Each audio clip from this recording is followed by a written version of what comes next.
귀한 말씀이 오늘 우리 가운데 은혜와 은총으로 임하기를 소망합니다. 옆에 분들과 인사 나누시겠습니다. 여호와의 선하심을 확신하기에 잘 되고 있습니다. 하나님께서 형통하게 하시는 귀한 은혜를 우리 가운데 부어 가실 줄 믿습니다. 우리는 이번 한 달 동안 믿음의 대를 이어가는 신앙 공동체를 이루기를 꿈꾸며 말씀의 씨앗을 심으라 라는 주제로 함께 은혜를 나눠가고 있습니다. 첫 번째 주에는 말씀의 씨앗을 심는 것은 하나님의 말씀을 듣는 일인데, 이미 우리 안에 하나님의 말씀이 심어져 있어 그 말씀이 나를 변화시킬 것이라는, 언젠가는 반드시 바꿔놓으실 것이라는 귀한 말씀을 쫓아가며 은혜를 나누었습니다. 오늘도 말씀의 씨앗을 심는다는 것이 어떤 의미인지 함께 살펴보며 말씀의 은혜를 더해 가고자 합니다. 결론부터 이야기 드리자면, 말씀의 씨앗을 심는다는 것은 내가 먼저 그 말씀으로 말미암아 도전을 받고 다른 이에게 도전을 주는 일이다, 이렇게 고백할 수 있습니다. 이것이 성경 속에 나오는 위대한 하나님의 사람들이 나타냈던 공통된 특징이기 때문입니다. 왜냐하면 말씀이 내게 도전하시는 경험이 없는 사람이 다른 영혼에게 말씀에 도전하심을 은혜로 나눌 수 없기 때문입니다. 이는 마치 소망이 없는 자가 소망을 말할 수 없으며 언약이 없는 자가 언약에 대해 말할 수 없다라는 것과 같은 이치입니다. 그러나 안타깝게도 우리는 소망이 없는 자가 소망에 관하여 말할 때가 많고요, 언약이 없음에도 불구하고 언약에 대해 말하는 시대를 살아가고 있습니다. 그로 인해 우리의 가르침은 아무런 힘도 없고요, 우리의 삶의 말씀인 능력으로 나타나지 않는 그런 경험들을 하게 되어질 때가 참 많이 있습니다.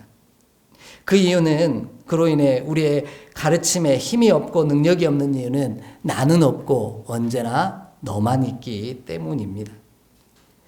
내 자신을 향한 믿음의 도전은 없고 다른 사람을 향한 훈계와 명령만 있기 때문이라는 겁니다. 바라고 원하는 것은 말씀의 씨앗이 먼저 우리 가운데 심어져 우리 삶에 도전이 있는 귀한 역사가 있기를 간절히 원합니다. 그리고 그 말씀이 도전받은 내가, 나로 말미암아 또 사랑하는 이들이 그 말씀의 도전을 받아 하나님의 거룩한 능력의 사람으로 새롭게 되어지는 귀한 역사가 있기를 주의 이름으로 축복합니다. 말씀을 준비하면서 매주일 나누는 저에게도 이와 같은 고민이 있습니다. 그 들려주신 말씀이, 전하려 하는 말씀이 먼저 내게 이 시간 말씀해 주십시오. 그리고 그 말씀의 도전과 은혜를 오늘 주일날 함께 예배하는 믿음의 종들과 나누기를 소망합니다. 그렇게 고백하며 말씀 앞에 묵상하곤 합니다. 우리가 바라고 원하는 소망, 하나님의 들려주신 말씀의 씨앗이 내 안에 심겨져 내 삶의 위대한 도전과 찔림으로 역사하기를 원하고요, 그 도전과 찔림 때문에 또 내 사랑하는 이에게 말씀의 씨앗이 뿌려져 변화시켜가는 능력의 역사가 우리를 통해 반드시 이루어지기를 간절히 소망합니다. 이것이 하나님의 방법이요, 말씀의 씨앗을 심는 일임을 오늘 기억하는 우리 모두가 되기를 간절히 간구합니다. 이와 같은 사실을 오늘 본문은 우리 가운데 구체적인 사건을 통해 말씀해 주고 계십니다. 먼저 본문을 보면 이렇게 말씀합니다. 하나님은 당신이 우리에게 주신 이 말씀을 우리 마음과 뜻에 두라고 명령하십니다. 우리가 먼저 말씀의 씨앗을 심는 자 되라는 겁니다. 18절 말씀 함께 좀 읽겠습니다. 18절 말씀입니다. 이러므로 너희는 나의 이 말을 너희의 마음과 뜻에 두고 또 그것을 너희의 손목에 매어 기호를 삼고 너희 미간에 표를 삼으며 아멘, 이렇게 말씀합니다. 자, 너희는 나의 이 말을 너희의 마음에 두고 뜻과 마음에 두라, 이렇게 이야기를 합니다. 자, 본문에서 너희의라는 단어에 저와 여러분이 좀 집중하기를 원하는데요, 이 이야기는 우리는 자꾸만 나는 없고 너만 존재하는 말씀으로 받다 보면 너희한테 그렇게 말씀하셨어가 되어지는 거예요. 그런데 본문은 하나님의 말씀을 심는 일은요, 우리의 사랑하는 다음 세대에게 심는 것이 먼저가 아니라 내가 먼저 그들에게 전해야 할, 나눠야 할 나에게 먼저 그 영혼밭에 심는 것이 먼저다, 이렇게 말씀하고 계시다라는 겁니다. 본문이 이야기하는 너희는 그러므로 우리의 사랑하는 다음 세대가 아니라 그 말씀을 전해줘야 할 우리에게 주시는 말씀이라는 거죠. 그 뜻을 이해할 수 있는 게 19절에 나오는데, 또 그것을 너희의 자녀에게 가르치며, 그렇게 되어 있어요. 그러므로 너희의라는 단어는 누구예요? 자녀가 아닌, 믿음의 다음 세대가 아닌 바로 그 말씀을 전해주어야 할 저와 여러분에게 주신 말씀이라는 거예요. 그러면 내가 사랑하는 믿음의 다음 세대에게 말씀을 심기 전에 먼저 누구에게 심으라는 거예요? 우리의 마음과 뜻에 심으라, 이렇게 명령하고 계시다라는 겁니다. 그런데 그 말씀이 심겨져야 할 곳을 오늘 본문은 세 곳으로 이야기하고 있습니다. 첫 번째가 뭐냐면 마음과 뜻에 심으라고 얘기를 했고요. 두 번째가 손목에 심으라고 그랬고요. 장소만 봅니다. 세 번째는 내 미간에 표로 삼으라, 심으라, 이렇게 얘기합니다. 세 가지 이야기를 조금 이따 더 구체적으로 나누기로 하고요. 본문을 말씀을 보면서 언제나 이 말씀은 나를 포함한 너희라는 사실에 주목하기를 원합니다. 그러나 우리는 나는 없는 너희를이라는 단어로 받을 때가 참 많습니다. 너희가 들어야 해, 혹은 너희가 잘해야 해 라는 말로 오늘 본문을 받을 때가 있더라는 겁니다. 이는 우리의 착각이라는 겁니다. 하나님은 우리가 사랑하는 이들에게 하나님의 말씀을 들려줄 말씀의 씨앗을 심기 전에 내 안에 먼저 심으라고 분부하고 계시기 때문입니다. 하나님은 우리가 사랑하는 이들에게 행하기 전에 내 자신에게 먼저 행할 것을 요구하고 계십니다. 이것이 예수님의 방식이셨고요. 예수님이 살아 걸으셨던, 제자들에게 보여주셨던 놀라운 사건들의 모습입니다. 예수님은 그리하여 그들의 제자들의 삶을 바꿔놓으셨고요. 변화시키시는 가르침을 나눌 수 있는 능력의 종으로 우리 앞에 쓰임 받으셨습니다. 더 나아가 하나님이 주신 말씀을 당신이 먼저 행하심으로 제자들을 가르치셨음이 성경의 기록입니다. 저와 여러분이 잘 아는 말씀입니다. 요한복음 13장 15절을 함께 좀 보겠습니다. 요한복음 13장 15절의 말씀입니다.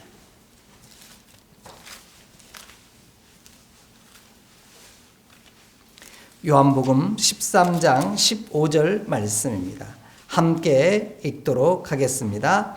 내가 너희에게 행한 것 같이 너희도 행하게 하려 하여 본을 보였노라. 아멘. 예수님은 정확한 의지가 있으셨습니다. 제자들이 당신과 같이 하기를 원하셨다라는 거예요. 그 일이 뭡니까?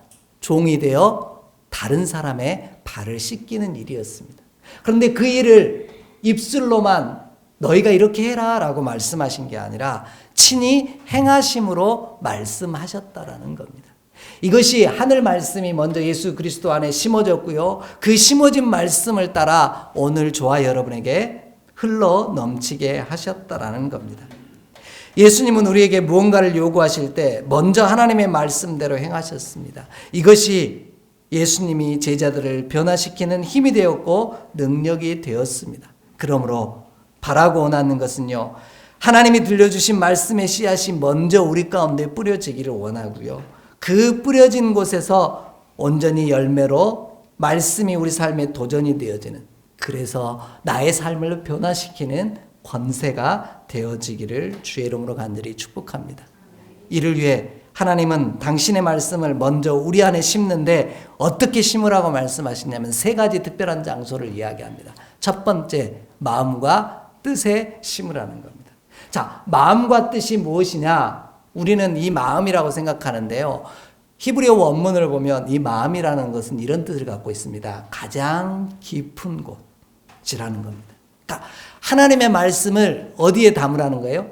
내 가장 깊은 곳에 심으라는 거예요. 지난주 말씀을 떠올리셔야죠. 그 말씀이 나를 변화시켜서 구원받게 할 것이기에 마귀는 그 말씀을 뭐 하려고 한다고요? 우리 안에서 빼앗아 가려고 한다는 거예요. 그러므로 그 말씀이 잠시 잠깐 내게 머물렀다 흘러가는 것이 아니되도록 내 가장 깊은 곳에 그 말씀을 담으라는 겁니다.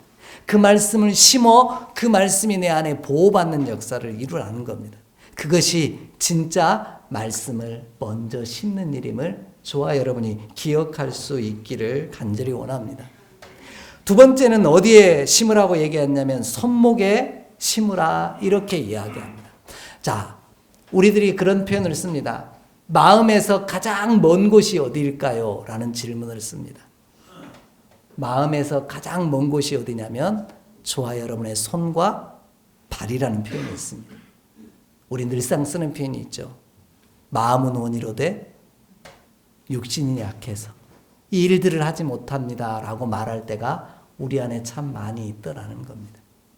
말씀은 이미 들었고 말씀은 이미 내 안에 존재하는데 그 말씀 깊은 곳에서 내 손으로 옮겨지는 일이 드러나는 일이 없더라는 거죠. 거기에 심겨지지 않더라는 거죠. 그래서 하나님은 오늘 그 말씀이 내 가장 깊은 곳과 내가 나타내고 드러낼 수 있는 손과 발에 그 말씀을 심으라 이렇게 말씀하고 계신 겁니다.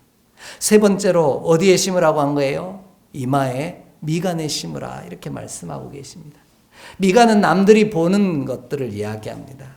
다른 사람들이 나를 보는 표시나는 부분에도 주의 말씀이 심어져 있어야 한다라는 겁니다.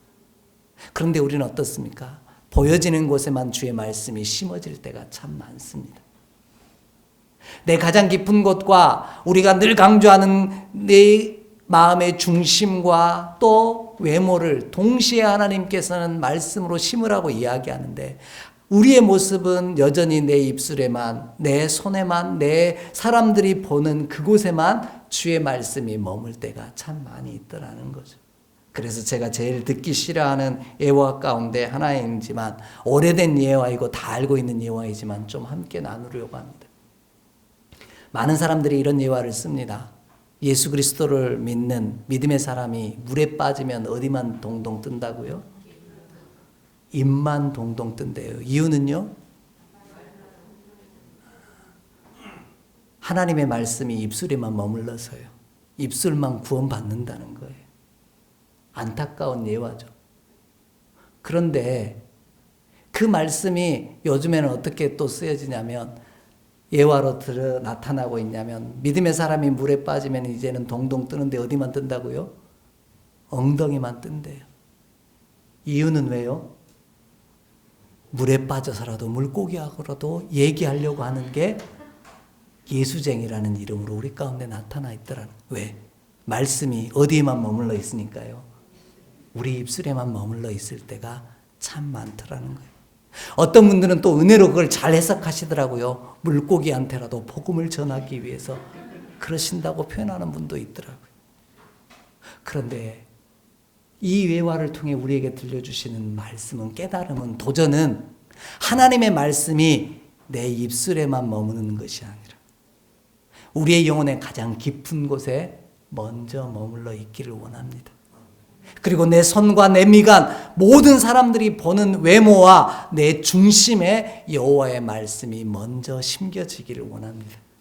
그럴 때 내 사랑하는 이들에게 그 말씀의 위대한 도전을 나누는 놀라운 복을 이루게 하실 줄 믿습니다. 만약 우리가 하나님의 말씀의 씨앗이 내 삶 가운데 잠깐 머물고 다른 사람들에게 흘러가 버린다면 우리에게 그 말씀은 아무런 능력이 없는 역사가 되기 때문입니다. 조금은 불편하더라도 하나님의 말씀을 우리 안에 먼저 도전으로 받는 저와 여러분의 삶이 되어지기를 주의 이름으로 간절히 축복합니다. 그 말씀이 우리 안에 도전과 찔림으로 임하기를 간절히 원합니다. 마치 우리가 감각을 잃어가면, 양심의 와인 맞아 그 감각을 잃어버리면 하나님의 말씀이 내 안에 들려와도 그 말씀에 찔림도 없고 도전도 없는 그런 삶을 살게 되어 있기 때문입니다. 그래도 아직 그 말씀이 내게 찔림이 되어지고 도전이 되어진다면 저와 여러분에게는 아직 소망이 있는 줄 믿습니다. 그러므로 저와 여러분이요, 깨어 우리 안에, 우리의 심령 안에 내게 찔림과 도전이 된다 할지라도 우리 안에 먼저 하나님의 말씀을 심는 내가 되게 하시옵소서. 우리 그렇게 고백하며 주의 길을 걷는 우리 모두가 되기를 간절히 원합니다.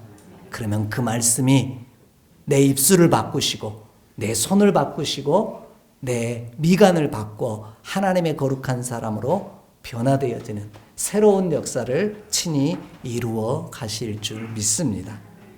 두 번째로요, 하나님은 당신이 우리에게 주신 이 말씀이 나의 마음과 뜻 그리고 내 모든 드러나는 모든 곳에 임할 때 하나님께서 그때 사랑하는 이들에게 가르치라 이렇게 분부하십니다. 본문 19절 함께 읽겠습니다. 본문 19절의 말씀입니다. 함께 봉독합니다. 또 그것을 너희의 자녀에게 가르치며 집에 앉아 있을 때든지 길을 갈 때든지 누워 있을 때든지 일어날 때든지 이 말씀을 강론하고 아멘 이렇게 말씀합니다. 내 안에 먼저 말씀을 심고 나면 그리고 나서 그 말씀이 내 삶에 먼저 도전이 되어지고 나면 찔림이 되어지고 나면 그때서야 네가 네 사랑하는 이들에게 말씀을 가르치라 이렇게 명령하고 있는 거예요. 먼저 심고 그 다음에 나누는 것이 두 번째라 이렇게 말씀하고 계신 겁니다. 하나님은 나에게 심겨진 하나님의 말씀을 나의 사랑하는 이들에게도 새겨지기를 원합니다. 그래서 가르치라고 명령하고 있습니다. 그런데 오늘 말씀을 뒤집어 읽으면 이렇게 되어집니다. 우리의 마음판에 우리의 손목과 미간에 하나님의 말씀을 이미 심어져 있지 아니하다면 나는 사랑하는 이들에게 가르칠 수 없다라는 뜻이 되어지는 겁니다. 그러므로 먼저 우리 가운데 주의 말씀을 심고 담는 자 되기를 원합니다. 그러면 내 사랑하는 이들에게도 뭐 할 수 있어요? 가르칠 수 있는 힘이 능력이 저와 여러분 가운데 허락되어질 줄 믿습니다. 우리는 이 부분에 그런데 안타깝게도 자신이 없을 때가 많습니다. 내 안에 하나님의 말씀이 새겨져 있지 않는데도 가르치려고만 할 때가 많기 때문입니다. 본래 본문이 말하는 가르치다라는 말의 뜻은요, 우리가 생각하고 있는 무언가를 누군가에게 말한다 이런 뜻이 아닙니다. 본래 가르치다라는 말의 뜻은 라마드라고 하는 히브리어인데요. 이 말의 뜻은 뾰족한 막대기로 찌르다라는 뜻을 갖고 있습니다. 동방에서는 자극을 주기 위해 사용하는 막대기로 자극을 주는 일을 뜻하는 표현으로 이 단어가 사용됐습니다. 이 표현은 결국 그러면 가르치다라는 말은 말하고 혼내는 게 아니라 뭐 하는 거예요? 뾰족한 것으로 자극을 주는 거예요. 이걸 쉽게 이해하는 게요, 교육학에 있습니다. 교육학에서 어린아이에게 자극을 주는 것은 성장하도록 자극을 주는 겁니다.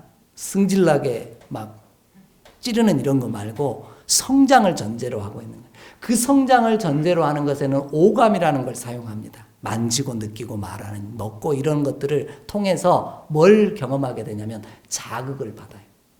내 손이 촉감을 통해서, 먹고 마시는 씹는 것들을 통해서 내가 자극을 받음으로 말미암아 그 기능이 뭐예요? 점점점 성장하게 되어지고 자라게 되어진다 이렇게 말하고 있습니다. 그러므로 본문이 말하는 가르치다라는 것은 그냥 승질나게 막 화를 돋구는 찌르는 게 아니라요, 나로 뭐하게 만들도록 성장하도록, 사랑하는 이들이 나로 인하여 성장할 수 있도록 내가 그들 가운데 뭐가 되어야 되는 거예요? 찔림이 되고 도전이 되어야 한다 이렇게 말씀하고 계신 거예요. 하나님의 말씀이 내게 먼저 도전이 되었어요. 찔림이 되었어요. 그래서 그 말씀을 살아내려고 몸부림치는 그 믿음의 도전이 내 사랑하는 이들에게도 뭐가 되는 거예요? 찔림이 되고 도전이 되더라는 거예요. 그래서 그들이 내가 성장한 것처럼 그들도 하나님 말씀 안에서 뭐 할 수 있도록요? 성장하는 역사가 이루어진다. 그렇게 말씀하고 계신 겁니다. 바라고 원하는 소망은요, 먼저는 하나님의 말씀이 나에게 찔림이 되기를 원합니다. 그래서 내가 그 자극을 통해서 하나님의 말씀 안에서 성장하는 역사가 있기를 원합니다. 그래서 찔림이라는 표현보다는 저는 오늘 도전이라는 표현으로 좀 사용하고 싶습니다. 하나님의 말씀이 때로는 내게 불편하게 들려오지만 그 말씀이 내게 도전하시는 은혜를 내 안에 심기를 원합니다. 그러면 그 모습을 따라 내 사랑하는 이에게도 그 말씀대로 살아가려고 하는 우리의 모습이 믿음의 다음 세대에게도 도전이 되어지는 귀한 역사가 반드시 이루어질 줄 확신합니다. 그리할 때 나와 내 사랑하는 이들이 하나님의 은혜 안에서 새롭게 변화되어지는 놀라운 역사를 이루게 하실 줄 믿습니다. 예수님의 삶이 우리의 마음과 영혼의 찔림이 되실 때 우리가 새로워졌고 그 제자들이 변화받았던 것처럼 우리의 삶이 하나님의 말씀 안에 도전받을 때 우리의 사랑하는 이들도 우리 때문에 변화되어지는 놀라운 역사를 반드시 이루게 하실 줄 믿습니다. 이와 같은 대표적인 사건이 바로 가늠하다 현장에서 잡혀온 여인에 관한 비유 속에 담겨 있습니다. 우리 요한복음 8장 9절로 11절을 좀 함께 읽겠습니다. 요한복음 8장 9절로 11절 말씀입니다. 한 절씩 교독으로 읽고 마지막 절은 합독하겠습니다. 요한복음 8장 9절로 11절의 말씀입니다. 그들이 이 말씀을 듣고 양심의 가책을 느껴 어른으로 시작하여 젊은이까지 하나씩 하나씩 나가고 오직 예수와 그 가운데 섰는 여자만 남았더라.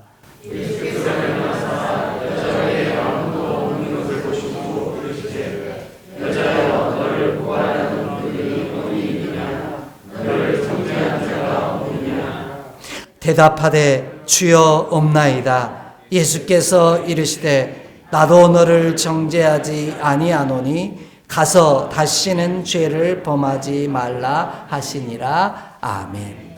오늘의 본문의 이야기는 이렇게 시작합니다. 가늠하다 현장에 잡혀온 여인을 예수님 앞에 놓고 그들이 이렇게 예수님께 시험하여 묻습니다. 모세의 율법에 따르면 이와 같은 사람은 돌로 쳐 죽여야 한다라고 말합니다. 어떻게 해야 됩니까? 라고 묻습니다.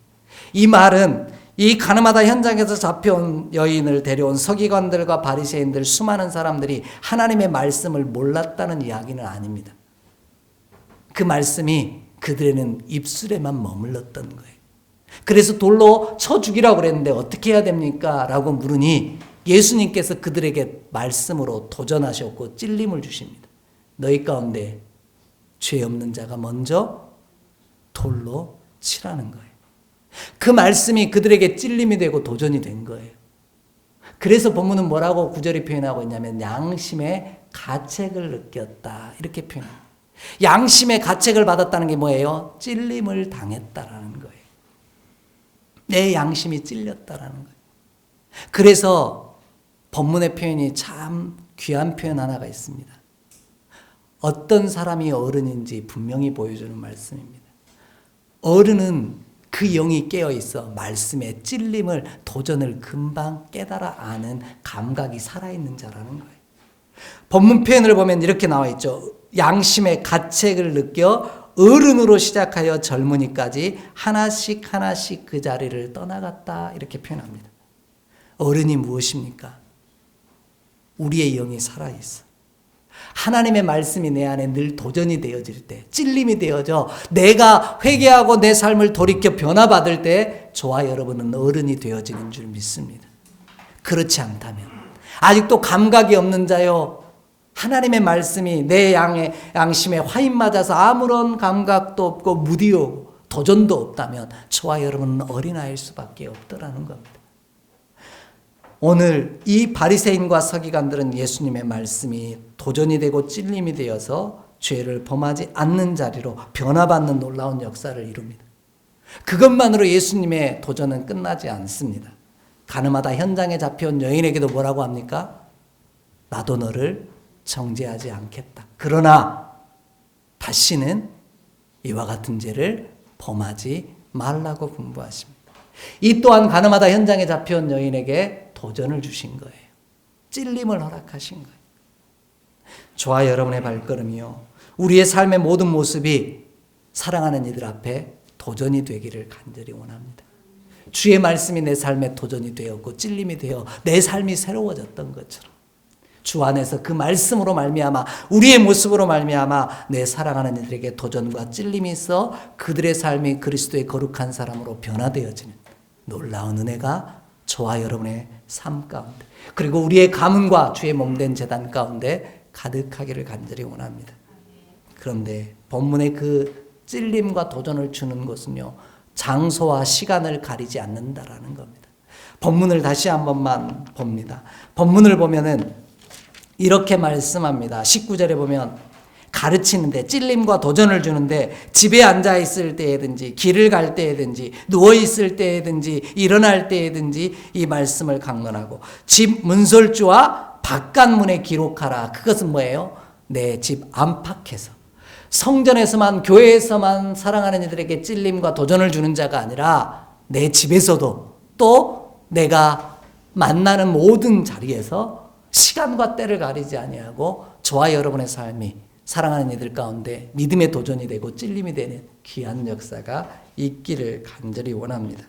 그럴 때 그 찔림이, 그 도전이 우리를 성장시키고 나의 사랑하는 이들을 성장시키는 놀라운 역사를 이루게 하실 줄 믿습니다. 이와 같은 예는 성경에 참 많이 등장을 합니다. 우리가 알고 있는 사도행전 2장의 37절 이하의 말씀을 보면 베드로의 설교가 나옵니다.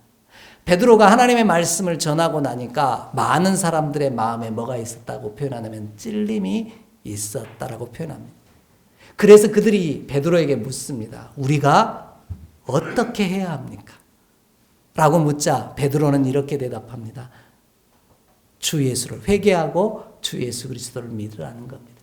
그리하면 너와 내 집이 구원을 얻게 되어지는 놀라운 역사를 이루게 되어진다. 분명히 말씀하고 계십니다. 바울의 고백과도 같은 고백을 전하게 되어지죠. 그들의 마음의 찔림이 그들을 성장시키고 구원시키는 놀라운 이유가 되었다라는 겁니다. 그를 괴롭히고 그를 힘겹게 만드는 찌름이 아니라 그를 성장하게 만드는 그런 도전이 되어지는 놀라운 은혜가 저와 여러분의 삶이 되기를 원합니다. 그런데 안타깝게도요, 이 마음의 찔림이 유익하지 못한 방향으로 움직일 때도 있습니다. 사도행전 7장 35절 이하의 말씀을, 54절 이하의 말씀을 보면은 스데반 집사님에 관한 이야기가 나옵니다. 스데반 집사님이 하나님의 말씀을 전하자 그 말씀을 받던 이들에게도 마음에 찔림이 왔습니다. 그런데 그들의 찔림의 방향은 성장이 아닌 오히려 죄악을 행하는 방향으로 움직입니다. 어떻게 했냐면 스데반 집사님을 뭐 하려고 했어요? 돌로 쳐 죽이는 사건으로 이어집니다.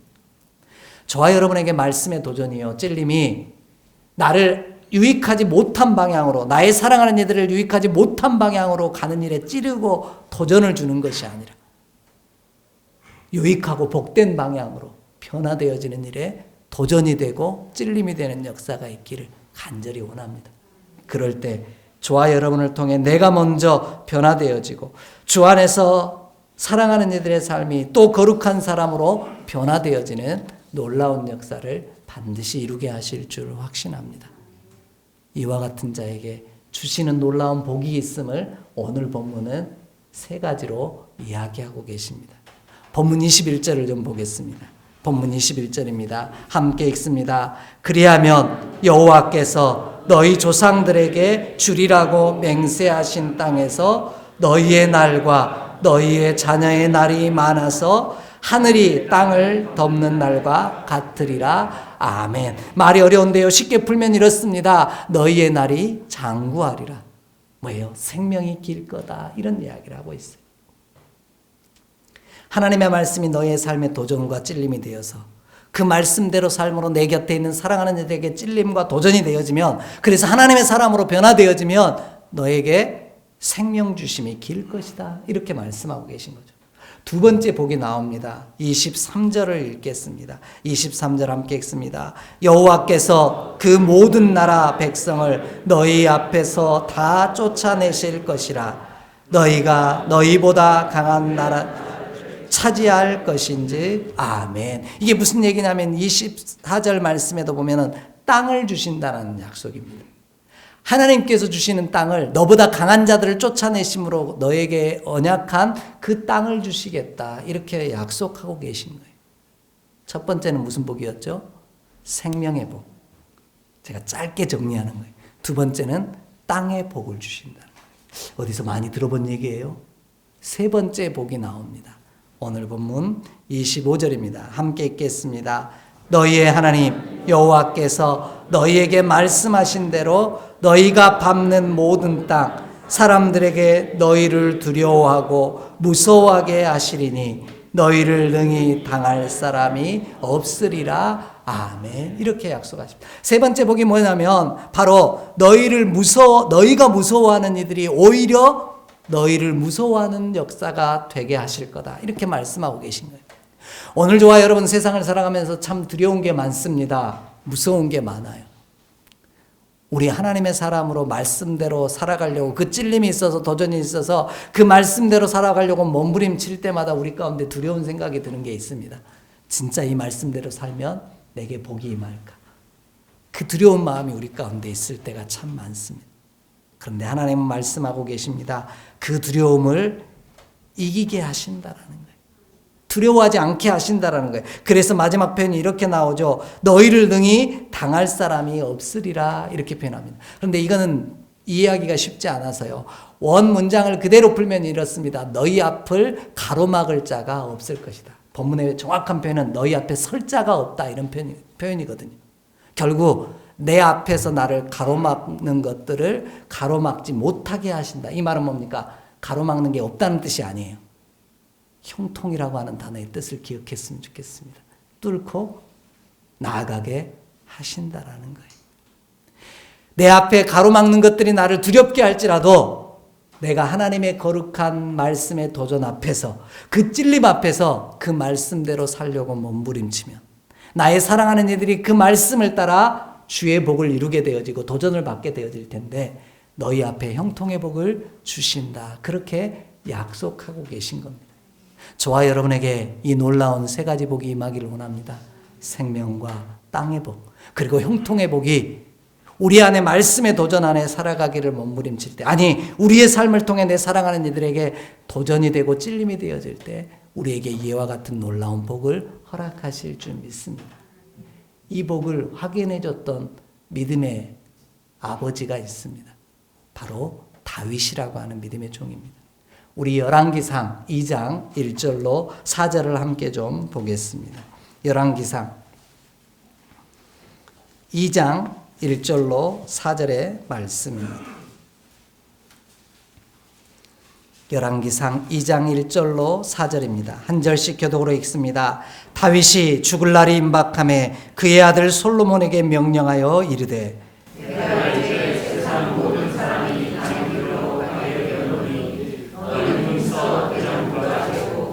내 하나님 여호와의 명령을 지켜 그 길로 행하여 그 법률과 계명과 율례와 증거를 모세의 율법에 기록된 대로 지키라. 그리하면 내가 무엇을 하든지 어디로 가든지 형통할지라.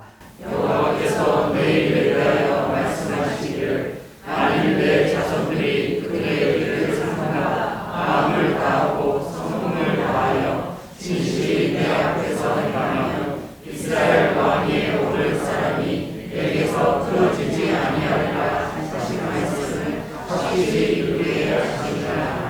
아멘. 내 일에 대하여 말씀하시기를 이렇게 나옵니다. 4절에 보면 하나님께서 다윗의 삶이 말씀이 도전이 되어서 그 찔림 안에서 거룩한 사람으로 살기를 몸부림칠 때 하나님께서 그 자녀의 삶에도 이와 같은 복을 다윗에게 주셨던 복을 주신다라는 거죠. 그래서 열왕기상하 역대상하를 보면 아주 놀라운 표현 하나가 등장합니다. 하나님 앞에서 복을 누렸던 왕들과 그렇지 않는 왕들의 특징을 이렇게 설명합니다. 다윗의 길로 행한 자들과 다윗의 길을 떠난 자들, 다른 길을 걸었던 왕들로 분류합니다. 오늘 저와 여러분의 믿음의 여정이요, 하나님의 말씀이 먼저 우리 안에 심어져 그 말씀이 조금 나를 불편하게 한다 할지라도 그 말씀의 도전과 찔림 앞에서 온전히 거하려 노력할 때, 수고하고 있을 때 하나님이 나를 변화시키사 내 사랑하는 이들의 삶에 도전을 주실 줄 믿습니다. 그래서 그들의 삶이 우리의 모습을 따라 하나님의 거룩한 말씀 앞에 섬으로 하나님의 복을 받아 누리는 귀한 역사가 믿음의 후손들과 사랑하는 이들의 삶 가운데, 그리고 주의 몸된 제단 가운데 가득하기를 주의 이름으로 축복합니다. 우리에게 주신 이 거룩한 말씀, 그 말씀의 찔림을 따라 하나님과 동행하는 복을 누릴 뿐만 아니라 우리 믿음의 다음 세대에게도 믿음의 대를 이어가게 하시는 이 놀라운 은총이 가득하게 하시기를 주의 이름으로 축복합니다. 기도하겠습니다. 하나님, 오늘 내게 말씀하심이 도전이 되게 하시옵소서. 그 말씀을 따라 수고하고 땀 흘리며 몸부림칠 때 우리의 모습을 통하여 우리의 사랑하는 이들이 도전받는 은혜를 허락하여 주시옵소서. 그리하여 그 길에 약속하신 생명의 복과 땅의 복과 형통의 복이 가득할 수 있도록 주님 붙들어 주시옵소서. 우리 주 예수 그리스도 이름으로 축복하며 기도하옵나이다. 아멘.